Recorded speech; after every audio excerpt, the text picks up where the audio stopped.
তাহলে আমি কে? আমি আত্মা বা প্রাণ, আমি মন, এগুলো তো সব আমি হয়ে যাচ্ছে। মনও তো আমি। এইবার আমি যখন আসছে তখন আমি দুই রকম হচ্ছে, এক হচ্ছে চঞ্চল আমি, আর এক হচ্ছে স্থির আমি। কথাটা বোঝা যাচ্ছে? তাহলে চঞ্চল আমিকে মন, স্থির আমিকে আত্মা। চঞ্চল আমিকে জীব, স্থির আমিকে শিব। তাহলে আমি, তাহলে আমার তাহলে ধর্ম কি? আমার ধর্ম জীব দেহে এসে প্রাণে থাকা। আমি যখন প্রাণ হিসাবে আছি তখন তো প্রাণেই আছি, কিন্তু যখন একটা দেহকে ক্রিয়েট করলাম তখন আমি দেহের মধ্যে ঢুকলাম। দেহের মধ্যে যদি ঢুকি তাহলে আমার দুটো সাইড আছে, একটা আমি চঞ্চল মনের সাইডে যেতে পারি, মানে ইন্দ্রিয়ের সাইডে যেতে পারি, আর একটা আমি স্থির মনের দিকে যেতে পারি যেখানে ইন্দ্রিয়াতীত। তাহলে আমি কি? আমি প্রাণ।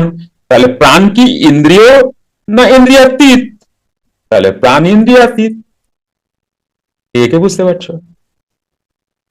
তাহলে চঞ্চল মন যে ক্রিয়েট হলো, এটা তো প্রাণ থেকে ক্রিয়েট হয়েছে। তাহলে এ কে নিয়ে ক্রিয়েট হয়েছে?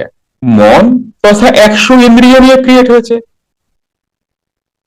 মন তার মধ্যে রাজা, সে কে? ধৃতরাষ্ট্র।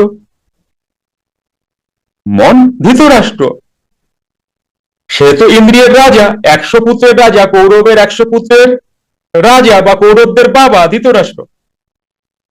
এই ধৃতরাষ্ট্র হচ্ছে চঞ্চল মন।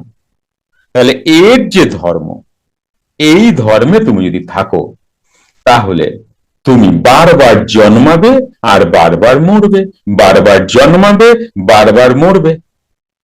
কিন্তু তুমি যদি এই দেহ পেয়ে সেইভাবে সেই কাজ করো যেটা গীতার ব্রহ্মবিদ্যা বা ক্রিয়াযোগ, কারণ এটা গীতার শ্লোক, আর ভগবান এত কথা বলছেন ব্রহ্মবিদ্যাতে আনার জন্য।